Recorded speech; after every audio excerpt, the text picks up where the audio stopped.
The other day we found a kitten against our garage and we couldn't find its mother anywhere, so we brought it in.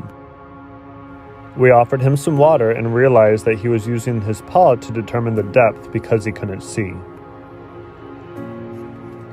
He seemed to be comfortable around us, so we decided to keep him in our garage while we went to the store to get him some food.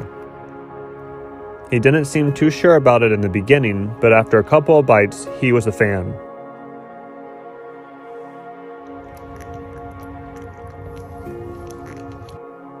We cleaned up his eyes the best we could for the first night and played with him for a little bit before we got him settled into bed.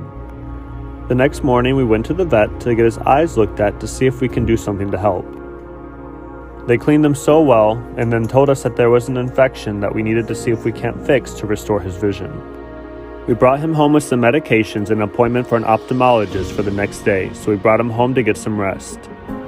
By the next morning, he was like a whole new cat. That's my shoe. Jose and I stayed on top of his treatment with the eye drops every 2 hours and his antibiotics. Good boy. That's a good boy. Then it was time for breakfast before we headed to the ophthalmologist to get his eyes looked at again. He wasn't a big fan of the car at first, but after a few minutes he got comfortable and settled down.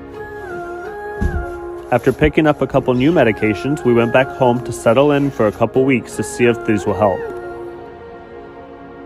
On Thursday, we go back in for his follow-up appointment to determine if we'll need to do surgery on his eyes or if they can be saved at all. We'll be back in a couple of days with an update for you all.